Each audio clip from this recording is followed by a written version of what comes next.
I-29, male, need to get this off my chest because I'm sitting in an airport lounge right now, and my phone is blowing up with messages I'm not reading. My girlfriend, Jenna, 27, and I have been together for 3 years, living together for 1. Overall, things were good. We split bills, had similar goals, decent chemistry, but there was always this one friction point. Marcus. Marcus, 28, is her best friend from college. They text daily, have inside jokes, go to lunch twice a week. I tried to be cool about it because, hey, I'm not controlling, right? I have female friends, too. The issue started 2 months ago. Jenna came home all excited. Babe, Marcus found this amazing deal for a wine country weekend. There's this boutique hotel doing a promotion. Nice. When are we going? Oh, actually, it's just me and Marcus. It's been forever since we had friend time. A weekend trip? Just you two. Rolling her eyes, she said, God, don't be that guy. He's just my friend. We've been planning this forever. I'm uncomfortable with my girlfriend going on a romantic weekend getaway with another man. It's not romantic. Wine tasting is just an activity. You're being super insecure right now. We argued for 2 hours. She kept insisting it was not the same thing as a couple's trip. Marcus was basically her brother. I was being controlling and jealous. She actually said I needed to work on my trust issues.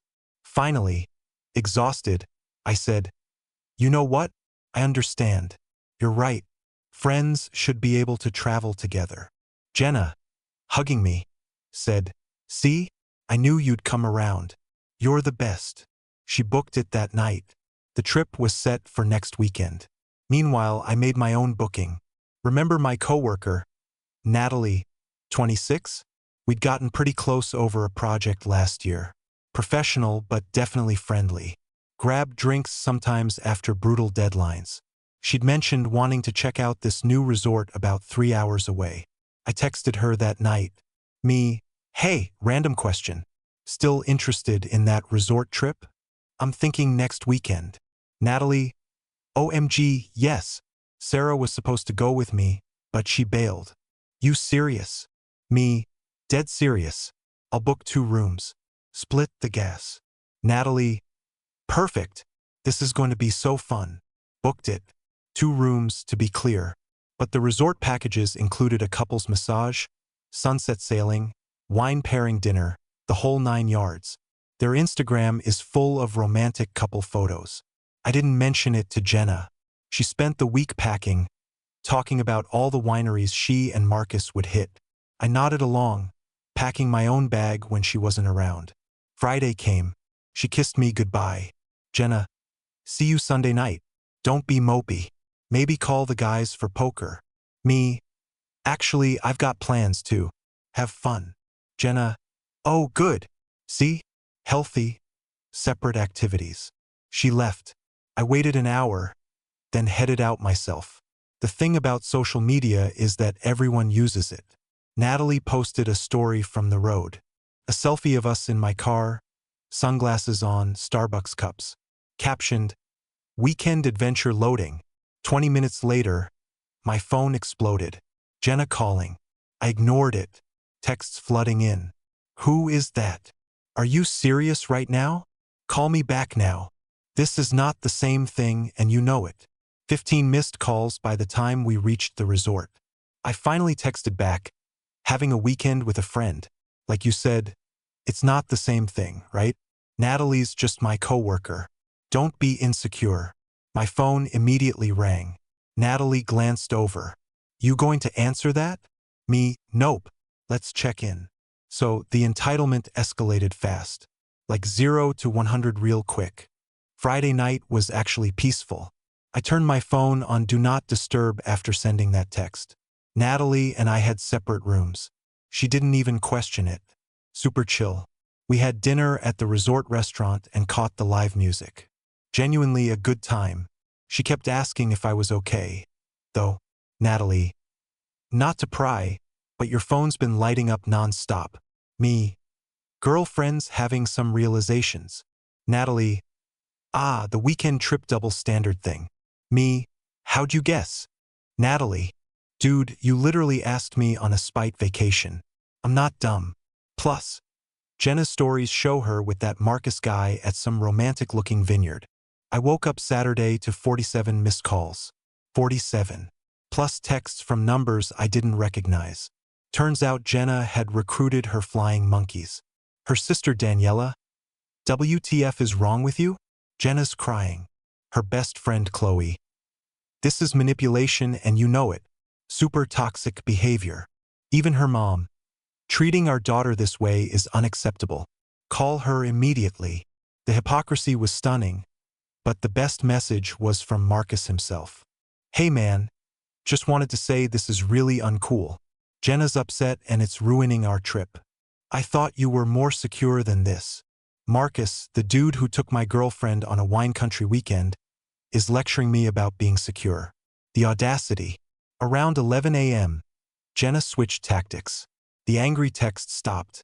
Now came the manipulation. Please just talk to me. I see what you're doing. Can we discuss this like adults? I'll come home right now if you stop this.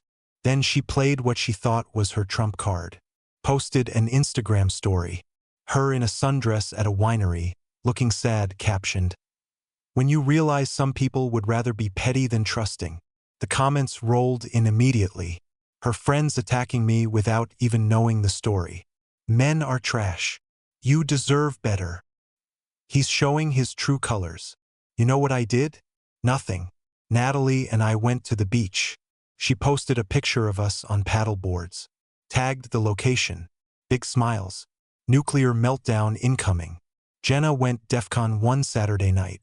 After the paddleboard pic, she tried calling Natalie. She social media stalked until she found her number and called my friend. Natalie showed me her phone.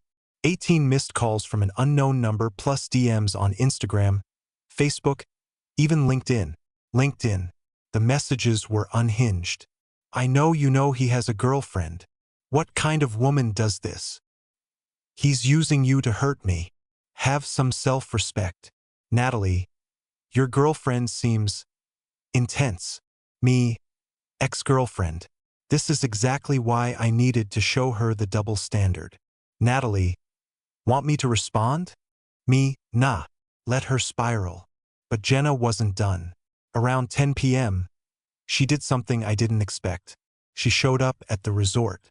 She drove 3 hours from wine country to confront me. Left Marcus hanging to chase me down. The front desk called my room. Desk. Mr. Campbell, there's an agitated woman here claiming to be your girlfriend. Should we send her up? Me, I don't have a girlfriend. If she's causing a disturbance, please handle it accordingly. Desk. Understood, sir. I could hear her yelling from my balcony. Security ended up escorting her out when she wouldn't leave. She sat in the parking lot for another hour before driving off. The texts after that were something else. I cannot believe you had me removed. I drove 3 hours for you. Marcus is alone at the hotel now thanks to you. This is abusive behavior. Then came the threats. I'm going home and throwing all your shit outside. Changing the locks when I get back. You'll be hearing from my lawyer. Sunday morning, she tried a new approach. A sob story. I see what I did now. It wasn't the same thing. Please come home so we can talk.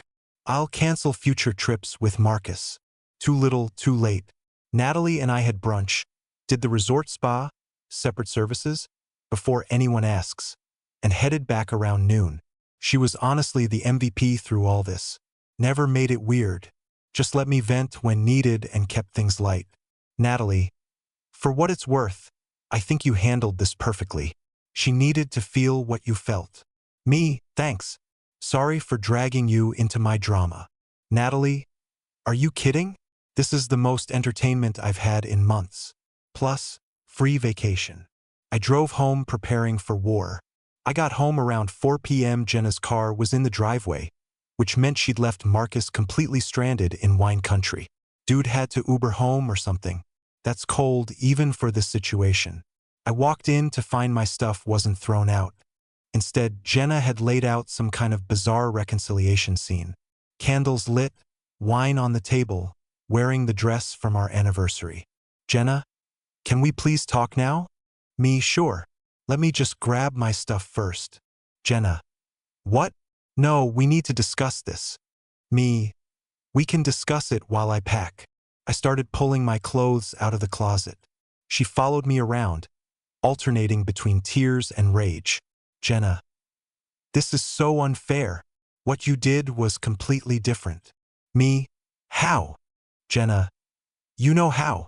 You took that girl to a couple's resort. Me. You went to wine country with a man who's been trying to sleep with you since college. Jenna. Marcus doesn't see me that way. Me. Check his Instagram likes. It's all your bikini pics. She actually pulled out her phone to check. The look on her face when she realized was priceless. Jenna. That doesn't mean anything. Lots of people like photos. Me. Cool. Natalie likes mine too. Doesn't mean anything, right? That's when she snapped. Full tantrum mode. She threw the wine glass at the wall, started screaming about how I ruined everything and turned something innocent into something dirty. Me. I literally did exactly what you did. If it's innocent when you do it, it's innocent when I do it. Jenna. It's not the same. Me. Stop saying that. Jenna. Why? Because you're the only one allowed to have opposite-sex friends? Only you can take weekend trips. Jenna. Because I actually love you. This was just supposed to be fun with a friend. Me. And mine wasn't? The meltdown continued for another hour. Neighbors probably heard everything. She tried every manipulation tactic. Crying about our 3 years together, promising to cut Marcus off, a lie, threatening suicide. I called her sister, not playing that game. Saying I led Natalie on, Natalie, who I was completely honest with, claiming she was testing me. Sure, Jen. Finally, around 7 p.m., I had my essential stuff packed. Me. I'll get the rest this week. We're done. Jenna. You're seriously ending 3 years over one weekend? Me. No. I'm ending 3 years over you showing me who you really are. Rules for thee, but not for me. That's not a partner. That's a hypocrite. I left her there crying. Went to my buddy Derek's place. He had a beer and a couch ready. The extinction burst has been spectacular. Monday morning, she called my job. My job. Told my manager I was having a mental health crisis and needed time off. My manager called me. Manager. Hey, your girlfriend called. Said you're going through something. Me. Ex-girlfriend. I'm fine. She's going through something called consequences. Manager. Ah, one of those. I'll note she's not authorized to call on your behalf. Then she went nuclear on social media. A full smear campaign. When you find out your boyfriend of 3 years planned a revenge cheating weekend. Some men can't handle strong women with male friends. Manipulation and gaslighting are abuse. Period. She posted screenshots of my texts but conveniently cropped out her parts to make me look psycho. Her friends ate it up.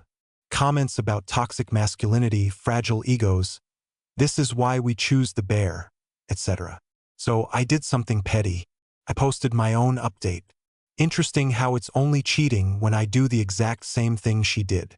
I attached screenshots of her original texts about the Marcus trip, the "it's not the same thing" messages, the "stop being insecure" lectures. Then the kicker. Natalie commented, "For the record, separate rooms, no romantic anything," and he talked about feeling disrespected the entire time. Some of y'all owe this man an apology. The narrative flip was instant. Suddenly, her friends were quiet.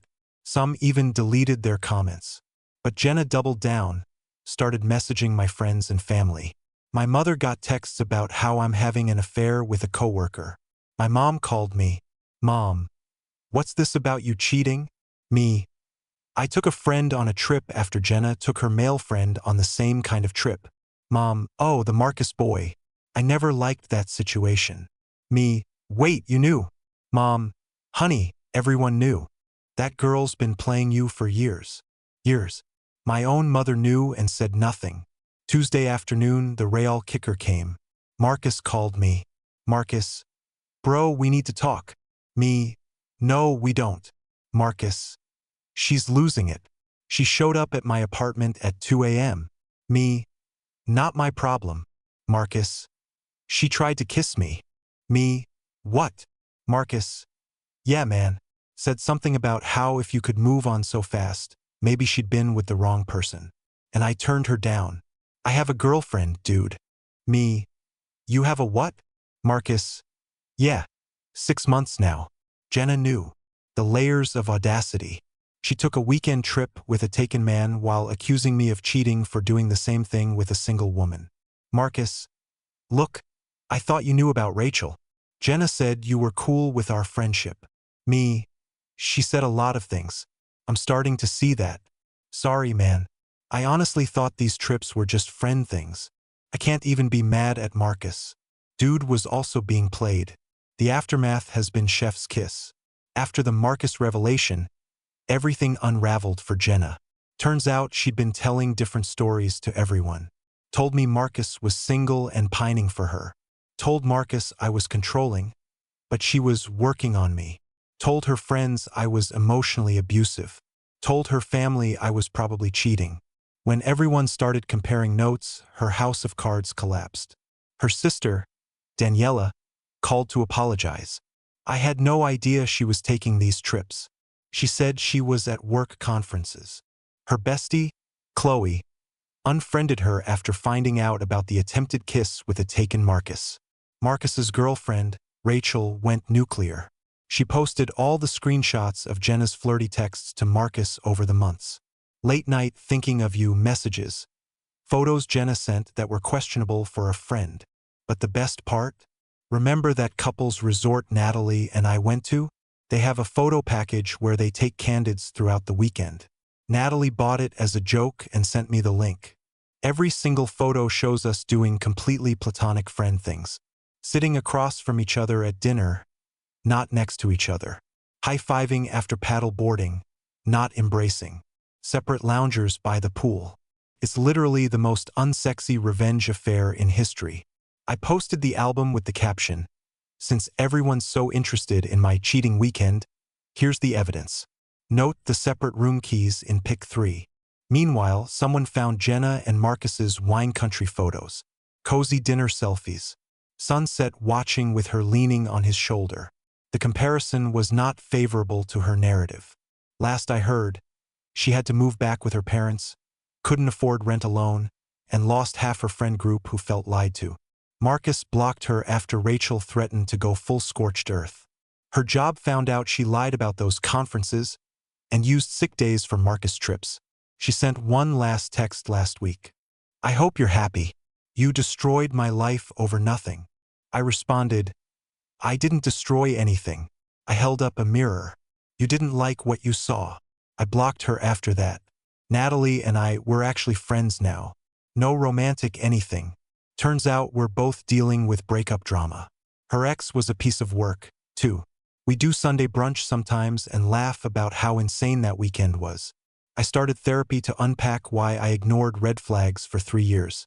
The therapist said something that hit hard. She didn't think it was the same thing because she never saw you as equals.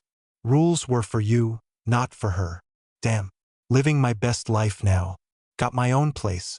No double standards. No gaslighting. No platonic wine country weekends to worry about. And the ex who thought she could have her cake and eat it, too? She's learning that when you play stupid games, you win stupid prizes. Thanks for reading this novel. Felt good to get it all out. Remember, folks, if they get mad at you for doing exactly what they do, you're not the problem. You're the mirror they don't want to look into. Peace out.